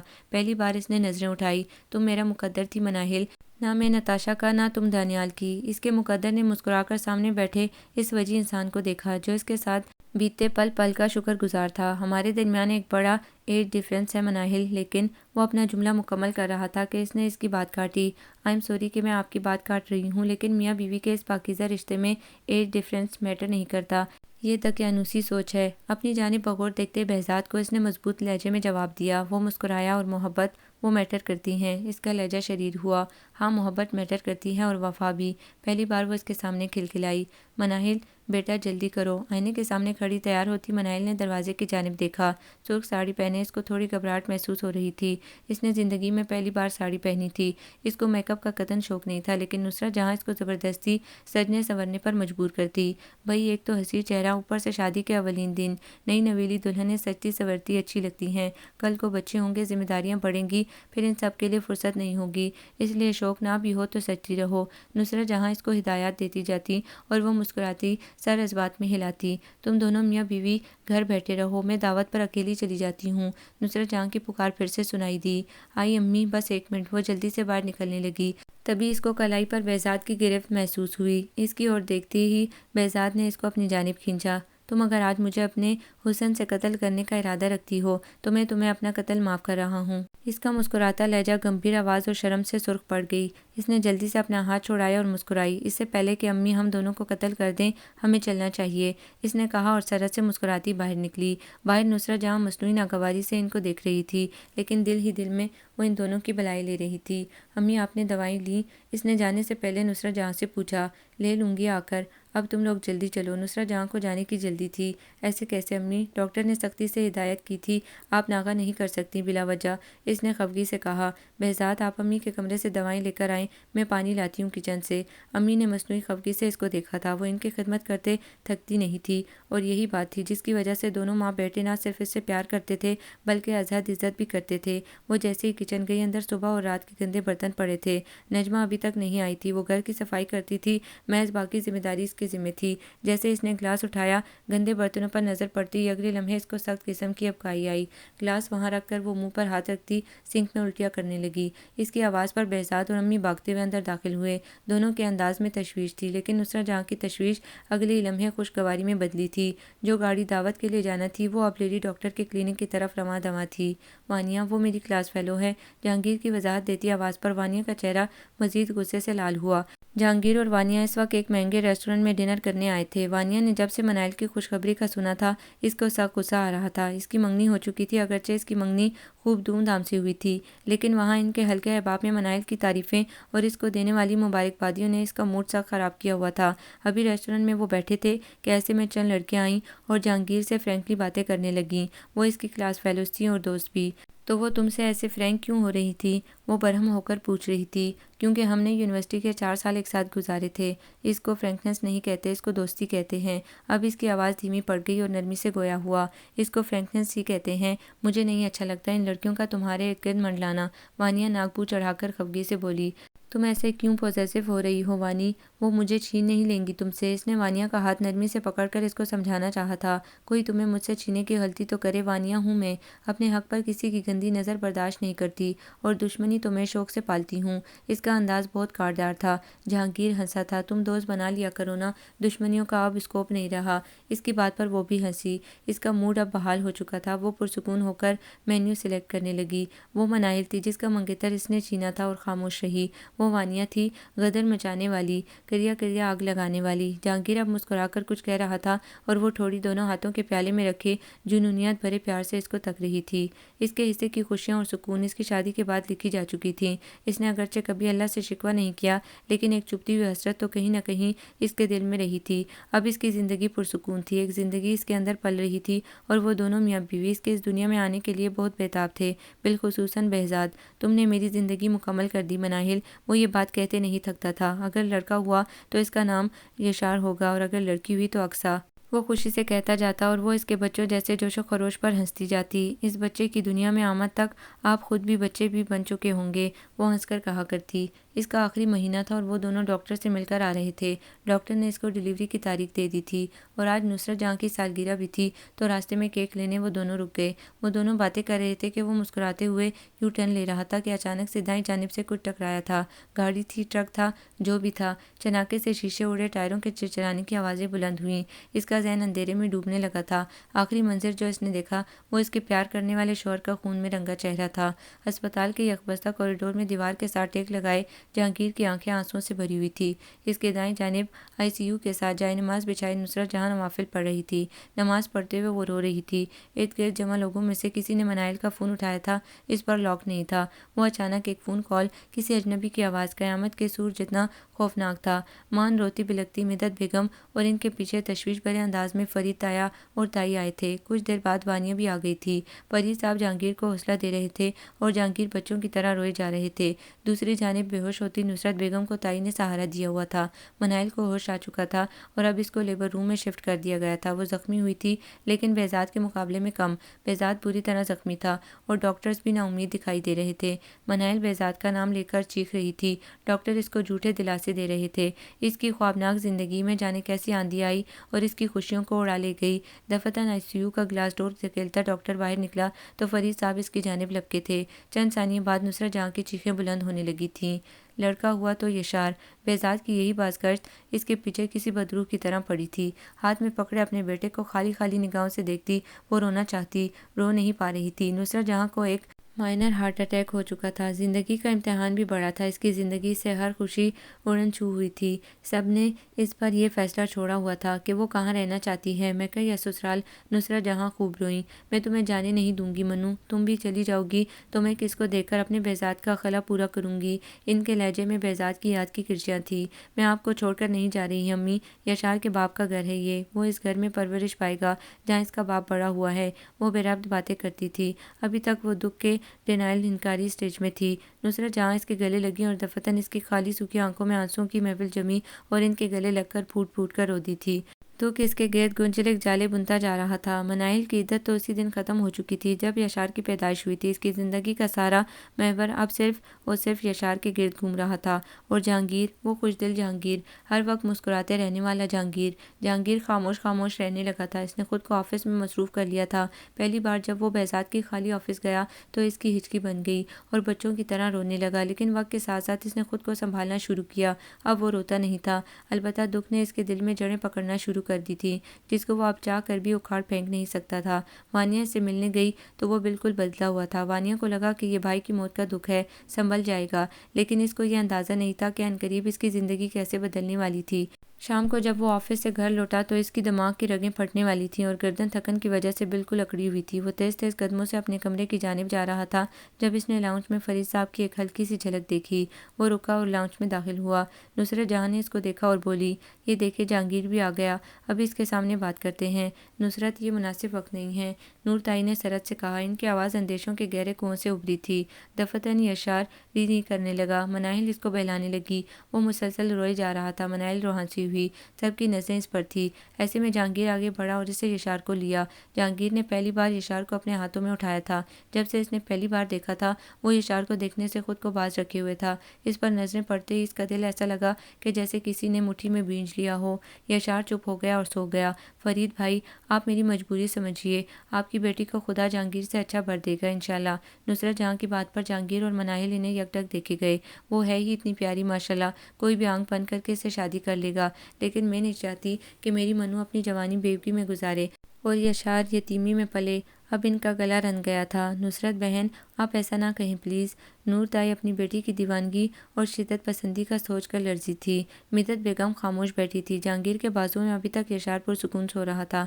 مجھے کوئی اعتراض نہیں ہے، اگر جہانگیر منائل سے شادی کرنے کے لیے راضی ہے تو سو بسم اللہ، یہ فیصلہ بھی بہترین ہوگا۔ منائل بھی میری بیٹی ہے اور وانیہ بھی، میں نے کبھی تفریق نہیں کی ان میں۔ تم بولو جہانگیر بیٹا، تم کیا کہتے ہو؟ جہانگیر کا ذہن ایسا تھا کہ جیسے مفلوج ہو رہا ہو۔ آگے بڑھ کر منو نے جہانگیر سے یشار لیا اور یشار پھر سے رونے لگا۔ جہانگیر کا سر پھٹنے لگا۔ جہانگیر بیٹا، تم کیا کہتے ہو؟ تایا کی آواز اس پر چھاتی یشار کی دی۔ لاؤنج میں بہزاد اور اس کی بڑی فوٹو اور اس میں بہزاد کا مسکراتا چہرہ۔ وہ کیا سوچے جا رہا تھا، اس کو سمجھ نہیں آ رہا تھا۔ ماہن وہ اٹھا اور اپنے کمرے کی جانب بڑھا۔ اس نے مجھے منظور ہے کہہ دیا تھا، اس نے خود کو یقین دلایا تھا۔ جب وہ گھر آئے تو فرید صاحب نے اس کو بلا کر آرام سے بٹھایا۔ اس کے چہرے پر لاپرواہی تھی اور نور تائی اسی لاپرواہی کو دیکھ کر روحانسی سی ہو گئی۔ فرید صاحب نے جیسے ہی اس کو ساری کتھا سنائی، وانیہ شاکڈ منجمد ہو کر دیکھی گئی۔ آپ مذاق کر رہے ہیں؟ وانیہ استہزائیہ ہنسی، پھر باپ کے چہرے کو رک کر دیکھا۔ ان کے چہرے پر سنجیدگی تھی۔ پلٹ کر ماں کو دیکھا اور انہیں نظریں چرا لی۔ نہیں، آپ جھوٹ بول رہے ہیں، وہ میرے ساتھ ایسا کبھی نہیں کر سکتا، وہ کر ہی نہیں سکتا۔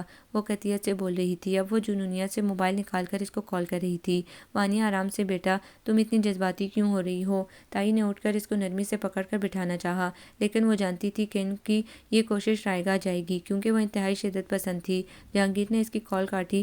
وانیہ کا چہرہ تاریک ہو رہا تھا۔ مان وہ پلٹی اور باہر نکلنے لگی۔ تائی اس کے پیچھے لپکی تھی۔ کچھ دیر بعد گاڑی کی زن سے نکلنے کی آواز تایا نے سنی تھی۔ آپ اس کو روک کیوں نہیں رہے؟ تائی غصہ ہوئی۔ کرنے دو اس کو، وہ ٹوٹ چکی ہے، جب تک خود تسلیم نہیں کرے گی وہ اسی طرح سے ری ایکٹ کرتی رہے گی۔ تایا تعصب سے بولتے اٹھے تھے۔ ان کے قدم بھی باہر کی جانب تھے۔ وہ اپنی بیٹی کو یوں اکیلا تو نہیں چھوڑ سکتے تھے، اگر کچھ کر بیٹھی تو۔ یشار سو رہا تھا اور مناہل اس کے سامنے بیٹھی کتاب پڑھ رہی تھی۔ نصرت جہاں اشراق کی نماز پڑھ رہی تھی۔ ایسے میں داخلی دروازہ دھڑام سے کھلا اور جہانگیر کی صدائیں سنائی دیں۔ وہ جلدی سے اٹھیں۔ وانیہ کا یہاں آنا اور وہ بھی اس فیصلے کے فوراً بعد طوفان کی آمد کی نشانی تھی۔ نصرت جہاں بھی سلام پھیرتی باہر نکلی تھی۔ وانیہ بیٹا، نصرت جہاں اس کے قریب گئی، تم یوں اس حالت میں؟ ان کو سمجھ نہیں آ رہا تھا کہ اس سے کیا پوچھیں۔ کہاں ہے جہانگیر؟ وہ چلا کر پوچھ رہی تھی۔ وہ میرے ساتھ ایسا نہیں کر سکتا، وہ میری جگہ اس لڑکی کو نہیں دے سکتا۔ وانیہ تنفر سے اس کو دیکھ کر بول رہی تھی۔ وانیہ بیٹا، تم یہاں بیٹھو، آرام سے بیٹھ کر بات کرتے ہیں۔ نصرت جہاں نے اس کے غصے کو ٹھنڈا کرنے کی کوشش کی۔ وہ میرے ساتھ ایسا نہیں کر سکتا۔ جو لڑکی میری اترن پہنتی تھی وہ میری محبت چھینے گی اب؟ وہ اسی انداز میں اس کو دیکھ کر بول رہی تھی۔ منائل خاموش کھڑی تھی۔ مکافات عمل کا سنا تھا، آج وہ اس کے سامنے تھا۔ ایک شوہر کھا کر اب دوسری شادی کرنے چلی ہو، اور وہ بھی میرے حق پر ڈاکہ ڈال کر۔ تم منائل ہو، وانیہ نہیں، ایسا سوچنا بھی نہیں۔ نصرت جہاں نے اب وانیہ کو تحیر سے دیکھا تھا۔ وہ اپنی چچا زاد بہن کے لیے اتنا زہر لیے ہوئی تھی، انہوں نے سوچا بھی نہیں تھا۔ خاموشی سے دیکھتی منائل کی آنکھوں سے بے آواز آنسو بہنے لگے تھے۔ یہ سچ کہا، میں وانیہ نہیں ہوں، میں نے تمہارا منگیتر نہیں چھینا، جس طرح تم نے میرا منگیتر چھینا تھا۔ بچپن سے میں اسی کا نام اپنے ساتھ سنتی تھی اور تم نے اپنی نفرت میں وہ چھین لیا۔ اس کے لیے میں تمہاری شکر گزار ہوں، کیونکہ اگر تم ایسا نہ کرتی تو مجھے بہزاد نہ ملتا، یشار نہ ملتا۔ میں نے تمہارا منگیتر نہیں چھینا، وہ جہانگیر پر منحصر ہے۔ وہ مجھ سے شادی کرنا چاہتا ہے یا نہیں، لیکن میں انکار نہیں کرنے والی ہوں۔ یہ اپنے لیے نہیں کر رہی ہوں، یہ یشار کے لیے ہے، وہ بہتے اشکوں کے ساتھ کہہ رہی تھی، اور اس کی باتوں کے دوران وہ طنزیہ انکارے بڑھتی ہنس رہی تھی۔ وہ تم سے شادی نہیں کرے گا، وہ قطعیت سے بولی تھی۔ میں اسے شادی کروں گا، جہانگیر کی آواز ابھری اور تینوں نے پلٹ کر اس کو دیکھا۔ وہ سیڑھیاں اتر رہا تھا۔ وانیہ اس کی طرف بھاگی تھی۔ تم ایسا نہیں کرو گے، میں تمہیں یہ کرنے نہیں دوں گی، وہ چلائی تھی۔ وانیہ چلی جاؤ، ہمارے رستے اب ایک نہیں ہیں، وہ اسے نظریں چراتا بولا تھا۔ ہمارے رستے ایک ہیں، بس اس رستے میں پڑے اس کانٹے کو اکھاڑ پھینک دو، وانیہ بولی اور اس کی جانب تھی۔ اس نے منائل کا ہاتھ پکڑا اور اس کو گھسیٹنے لگی۔ دفتن یشار کے رونے کی آواز گونجنے لگی۔ چھوڑو مجھے، منائل اسے اپنا ہاتھ چھڑوا رہی تھی۔ تم نکلو گی اب اس گھر سے؟ وانیہ پاگل ہو رہی تھی اور اس کو گھسیٹتی جا رہی تھی۔ دفتن جہانگیر چلایا تھا، اس کو چھوڑو وانیہ، اور پلیز چلی جاؤ۔ نور تائی نے وانیا کے کمرے کا دروازہ کھولا اور اگلی لمحوں دل پر ہاتھ رکھ لیا۔ کمرے کے وسط میں وانیا بیٹھی تھی، اس کی آنکھوں سے مسکارا بہہ کر اس کے چہرے پر کسی کالا کی طرح لگا ہوا تھا۔ سامنے سنگا میز کا شیشہ ٹوٹا ہوا تھا اور اس کی کئی کرچیوں میں وانیا کا عکس نظر آ رہا تھا۔ سنگا میز کی ساری اشیاء، میک اپ، پرفیوم سب بکھرے ہوئے تھے۔ میں نے یہ رشتہ اپنی مرضی سے قبول کیا ہے اور میں چاہتا ہوں تم بھی اس حقیقت کو تسلیم کرو۔ مان وانیا نے نظریں اٹھائی، سامنے کھڑی اس کی ماں اس کو دکھ سے دیکھ رہی تھی۔ وہ خالی ہاتھ رہ گئی تھی، اس کی اترن پہننے والی اس کی محبت بھی لے لی گئی۔ ساری زندگی اس نے اپنی احساس کمتری کو مناہل کو ستا کر چھپایا تھا۔ وہ اس سے ازحد نفرت کرتی تھی، لیکن اس کو یہ نہیں پتا تھا کہ نفرت کا جو زہر اس کے اندر تھا، ایک دن یہی زہر اس کی خواہشوں کو موت کے گھاٹ اتار دے گا۔ وانیا، وہ اس کے قریب آ بیٹھی۔ بیٹا دیکھو، زبردستی کے رشتے زندگی کو مزید کٹھن بنا دیتے ہیں۔ تم اس کو اپنے حال پر چھوڑ دو، بھول جاؤ اس کو، آگے بڑھو۔ زندگی ایک شخص کے چلے جانے سے نہیں رکتی۔ نہیں، میں اس سے دستبردار نہیں ہو سکتی، اس کو مجھ سے کوئی نہیں چھین سکتا۔ وہ جنونیت سے ایک ہی بات کیے جا رہی تھی اور نفی میں سر ہلا رہی تھی۔ اس نے نکاح کر لیا ہے وانیا، انہوں نے اس کے سر پر دھماکہ کر دیا۔ اس نے سر اٹھا کر ان کو پھٹی پھٹی نگاہوں سے دیکھا۔ تمہارے ابو کے دوست کا رشتہ آیا ہے، تمہارے ابو ہاں کرنے والے ہیں، وہ اس سے کہہ رہی تھی اور اس کو کچھ سنائی نہیں دے رہا تھا۔ اس کے کانوں میں کسی ہتھوڑے کی طرح وہی الفاظ بج رہے تھے۔ اس نے نکاح کر لیا ہے وانیا، مجھے بھول جاؤ وانیا۔ جہانگیر کے کمرے میں اس وقت خاموشی تھی اور یہ خاموشی پچھلے 1 گھنٹے سے قائم تھی۔ اس کے بیڈ پر بیٹھی مناہل، جس کو نصرت جہاں نے زبردستی تیار کروایا تھا۔ تم بیوہ ہوئی تھی منو، مری نہیں کہ تم پر کفن جیسا سفید رنگ پہننا لازم کروا دیا جائے، اور اب تم بیوہ بھی نہیں رہی، اب تم پھر سے دلہن بنی ہو، میری بیٹی پھر سے دلہن بنی ہے۔ نصرت جہاں اس کا ماتھا چومے جا رہی تھی۔ اس کے دائیں جانب یشار سو رہا تھا اور ساتھ ہی اس کی ضروری سامان۔ نصرت جہاں نے لاکھ کہا کہ وہ کچھ گھنٹوں کے لیے اس کو سنبھال لیں گی، لیکن وہ نہیں مانی۔ ایسے میں دروازہ کھول کر جہانگیر داخل ہوا۔ اس نے سفید کاٹن کا سوٹ پہنا تھا اور اس پر سیاہ واسکٹ۔ زندگی کے میدان میں آنے والا طوفان کیسے اچانک انسان کو بدل دیتا ہے، اس کی عملی تفسیر اس کے سامنے تھی۔ ہنسمکھ زندہ دل جہانگیر کے چہرے پر چھائی سنجیدگی، بھینجے لب اور ہر وقت خاموش رہنا۔ وہ پرانا جہانگیر نہیں تھا۔ وہ خاموشی سے واسکٹ اتار کر بیٹھا۔ کچھ دیر کے لیے ان کے درمیان خاموشی قائم رہی۔ جہانگیر، میں مانتی ہوں یہ تمہارے لیے مشکل ہے، لیکن یہ میرے لیے بھی آسان نہیں ہے۔ تم وانیا سے محبت کرتے تھے اور وہ تم سے۔ بیچ میں آ گئی۔ میں اس رشتے پر کبھی راضی نہ ہوتی اگر یشار نہ ہوتا۔ میں نہیں چاہتی کہ یشار یتیمی کی زندگی گزارے۔ اس نے بات کی ابتدا کی۔ میں بھی، سر جھکائے جہانگیر نے کہا، میں بھی نہیں چاہتا کہ یشار کو باپ کی کمی محسوس ہو۔ پھر اس دنیا میں بھائی کو کیا منہ دکھاؤں گا؟ ماں نے اس نے آنکھیں اٹھائیں تو وہ آنسوؤں سے بھری ہوئی تھی۔ اگر انہوں نے پوچھا کہ میں نے تمہیں پوری زندگی باپ کی کمی محسوس ہونے نہ دی، پھر تم نے میرے بیٹے کو یتیمی کی زندگی کیوں جینے دی؟ مجھے اس سوال سے خوف آتا ہے، ایسا خوف کہ کلیجہ منہ کو آ جاتا ہے۔ اب وہ رو رہا تھا۔ پہلی بار وہ گھر کے کسی فرد کے سامنے رو دیا تھا۔ جہانگیر، تم دوسری شادی کر سکتے ہو، اپنی خوشی کے لیے، اپنی محبت کے لیے۔ تمہیں خوش ہونے کا پورا حق ہے۔ تم نے اپنے بھتیجے کے سر پر باپ کا سایہ دیا، اب ہمیں اور کچھ نہیں چاہیے۔ وہ آگے بڑھ کر نرمی سے روتے ہوئے جہانگیر کا ہاتھ اپنے ہاتھوں میں تھام کر سمجھا رہی تھی۔ نہیں، میں دوسری شادی نہیں کروں گا۔ اس نے قطعیت سے آنسو پونچھے۔ اور آپ کو کس نے کہا کہ میں اس رشتے میں خوش نہیں ہوں؟ اب وہ اس سے پوچھ رہا تھا۔ وہ جواب دینے والی ہی تھی کہ یشار جاگ کر رونے لگا تھا۔ بھوک کا بہت کچا تھا، اس کی آواز کافی تیز تھی۔ مناہل نے اس کو اٹھایا، اس کا ڈائپر بدلنا تھا، لیکن اس کی ریڑھی مستقل جاری تھی۔ مناہل نے ارد گرد دیکھا، اس نے اس کا فیڈر کچن میں رکھا تھا۔ وہ سر پر ہاتھ مارتی اٹھی۔ میں اس کا فیڈر بھول آئی ہوں، آپ اس کو تھوڑا سا بہلائیں۔ وہ اس کو ہدایات دیتی اٹھی۔ آپ جائیں، میں اس کا ڈائپر چینج کر دیتا ہوں۔ جہانگیر کے کہنے پر مناہل نے رک کر اس کو دیکھا، یوں جیسے کہہ رہی ہو کہ کیا واقعی؟ جہانگیر اب اپنا موبائل کھول کر یوٹیوب پر ویڈیوز دیکھ رہا تھا۔ جب وہ فیڈر لے کر آئی تو جہانگیر اس کا ڈائپر بدل چکا تھا۔ وہ حیرت سے اس کو دیکھی گئی۔ یہ 4 ماہ کا بچہ اس کی گود میں ری ری کے بجائے کھلکھلا رہا تھا۔ کمرے میں اندھیرا تھا اور وہ پچھلے 1 گھنٹے سے ایک ہی انداز میں بیٹھی تھی۔ اس کی آنکھیں خشک تھیں اور گالوں پر بہے آنسو اب سوکھ چکے تھے۔ اس نے نکاح کر لیا تھا اور یہ حقیقت اس کے سر پر موت بن کھڑی تھی۔ وانیا، میں تمہاری قسمت نہیں تھا اور تم میری قسمت میں نہیں تھی۔ خاموشی میں جہانگیر کی بازگشت گونجی تھی۔ وہ اس سے ملنے گئی تھی، اب وہ ٹوٹ رہی تھی، اس کی ضد ٹوٹ رہی تھی۔ قسمت میں جو نہیں لکھا ہو وہ لکھنا اس کے بس میں نہیں تھا۔ اب وہ اپنے دکھ کی تسکین کے لیے مناہل کے پاس جا بھی نہیں سکتی تھی، کیونکہ مناہل ہی اس کے دکھ کا باعث تھی۔ میری قسمت، وہ کہا گئی، وہ روئی جاتی۔ تمہیں مجھ سے محبت نہیں تھی جہانگیر، ورنہ تم میرے ساتھ ایسے ظلم نہیں کرتے۔ مجھے تم سے محبت واقعی میں نہیں تھی، جہانگیر نے اعتراف کیا، اور اس کے نتیجے کے لیے بھی خود کو تیار کر لیا۔ تم مجھے پسند تھی، تم میری آئیڈیل لڑکی تھی، جس میں وہ تمام میری پسندیدہ خوبیاں تھیں جو مجھے اپنی لائف پارٹنر میں چاہیے تھی، وہ کہہ رہا تھا اور وہ نفی میں سر ہلا رہی تھی۔ میں تمہیں معاف نہیں کروں گی، وہ ٹوٹ کر بولی تھی۔ میں بھی نہیں چاہتا کہ تم مجھے معاف کرو وانیا، میں چاہتا ہوں تم خود کو سمیٹو، اس نے نرمی سے کہا تھا۔ وہ پلٹی اور تیزی سے بھاگنے لگی۔ اس کا چہرہ کسی ویران شہر سا تھا جس کی تباہی کا باعث اس کے شہری خود تھے۔ اب وہ کئی دن سے اپنے کمرے میں بند رہی، آنکھوں تلے ہلکے خشک ہونٹ، سرخ ڈوریوں سے بھری آنکھیں۔ وہ شہزادیوں سے پلی وانیا ایک شخص کی جدائی برداشت نہ کر سکی۔ اس کو منائل سے کیے گئے ہر ظلم، ہر زیادتی کسی فلم کی طرح دکھائی دے رہی تھی۔ انسان کو دکھ میں اپنے ساتھ کیے گئے ظلم اتنے یاد نہیں آتے جتنی دوسروں کے ساتھ اس کی گئی زیادتیاں۔ شاید یہ انسان کے دکھ کو کم کرنے کے لیے ہوتا ہے۔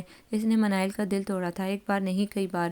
اب اس کا اپنا دل ٹوٹا تو اس سے کرچیاں سمیٹی نہیں گئی۔ کسی نے لائٹ آن کی تھی، اس کی آنکھیں روشنی کا بوجھ نہ سہ سکیں۔ ماں کی مانوس آواز گونجی۔ انہوں نے چابی سے دروازہ کھولا تھا۔ وانیا میری جان۔ وانیا نے آنکھیں کھولی۔ امی مجھے مکافات عمل نے توڑ ڈالا۔ ان کے گلے لگتے ہی اس کی خالی اور سوکھی آنکھیں پھر سے برسنے لگی۔ رات کی تاریکی میں اسٹریٹ بلبس جلتے بجھتے جا رہے تھے۔ اس کو لگا کہ جیسے وہ کسی ہارر مووی میں ہے۔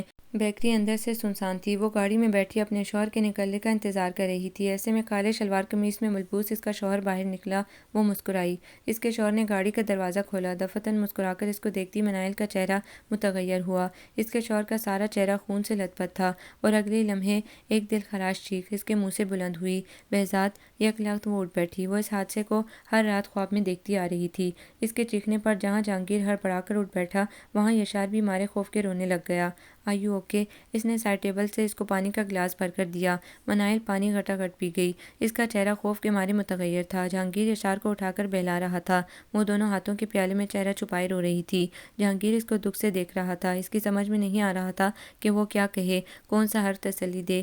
تسلی اور حوصلے کے 4 لفظ کہنا اس کے لیے انتہائی مشکل ترین کام تھا۔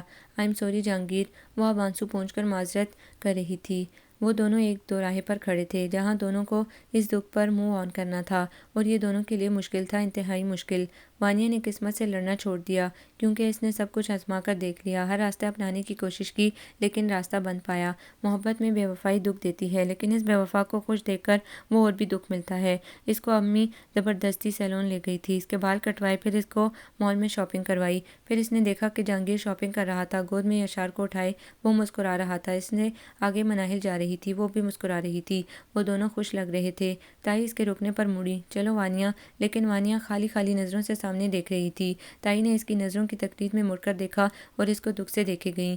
وانیا نے گہری سانس لی اور تیز تیز قدموں سے ان کی جانب جانے لگی۔ تائی کا ماتھا ٹنکا، وہ اس کو پکارتی اس کے پیچھے جانے لگیں۔ جہانگیر، رمضان کے لیے سامان بھی خریدنا ہے، اگلے ہفتے سے رمضان بھی شروع ہو رہا ہے، مناہل مڑ کر جہانگیر سے کہہ رہی تھی جب اس کی زبان کو بریک لگی۔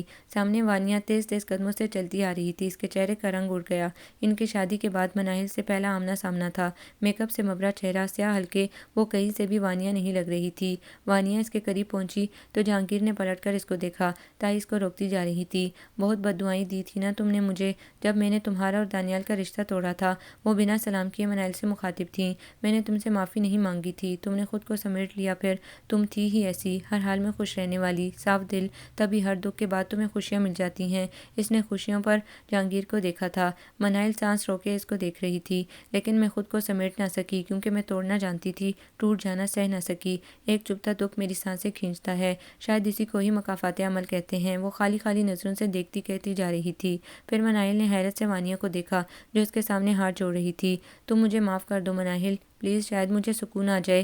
اس کا لہجہ ٹوٹ چکا تھا اور اس کا گھمنڈ بھی۔ پلیز، منائل نے شتابی سے اس کے ہاتھ نیچے کیے اور نم آنکھوں سے اس کو گلے لگایا۔ رمضان کا بابرکت مہینہ اس کی کئی خوشیوں کا امین بنا۔ رمضان کا چاند نظر آیا تو دوسرے روزے کو اللہ نے اس کی گود پھر سے ہری کر دی تھی۔ یہ خوشخبری سنتے ہی نصرت جہاں رونے لگی۔ ان کی زندگی پھر سے رواں ہوئی تھی۔ صبر کا دامن ہاتھ سے نہ چھوڑو تو زندگی سیل ہو جاتی ہے۔ رمضان کا مہینہ بہت اچھا گزرا۔ وانیا اکثر اس سے ملنے آتی تھی، لیکن اب وہ وانیا کی آمد پر خوفزدہ نہیں ہوا کرتی تھی۔ وانیا کے لیے ایک بڑے فارماسیوٹیکل کمپنی کے اونر کا رشتہ آیا تھا۔ معیز نہ صرف ہینڈسم تھا بلکہ وہ کامیاب بھی تھا۔ فرید صاحب نے ان کو ہاں کر دی تھی اور اب وانیا کو بھی اس پر اعتراض نہیں تھا۔ وہ بھی زندگی میں آگے بڑھنا چاہتی تھی اور یہی اس کے لیے اچھا موقع تھا۔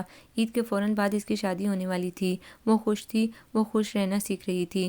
آج آخری روزہ تھا، عید کا چاند نظر آ چکا تھا، مساجد میں عید کا اعلان بھی کیا جا چکا تھا۔ وہ جہانگیر کے کپڑے رکھ رہی تھی کہ دفعتاً اس کے عقب سے کولون کی خوشبو آئی۔ اس کے چہرے پر مسکراہٹ پھیل گئی۔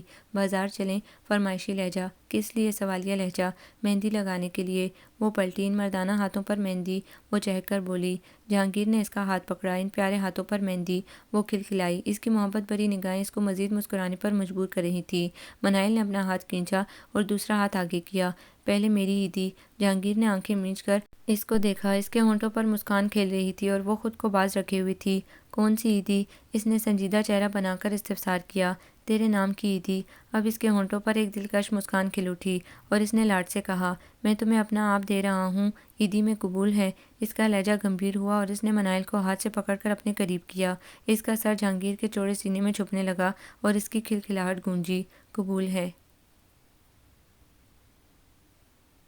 آپ کو یہ ناول کیسا لگا؟ کمنٹس میں اپنی رائے ضرور دیں۔ ہمارے چینل کو لائک کریں، سبسکرائب کریں، شیئر کریں۔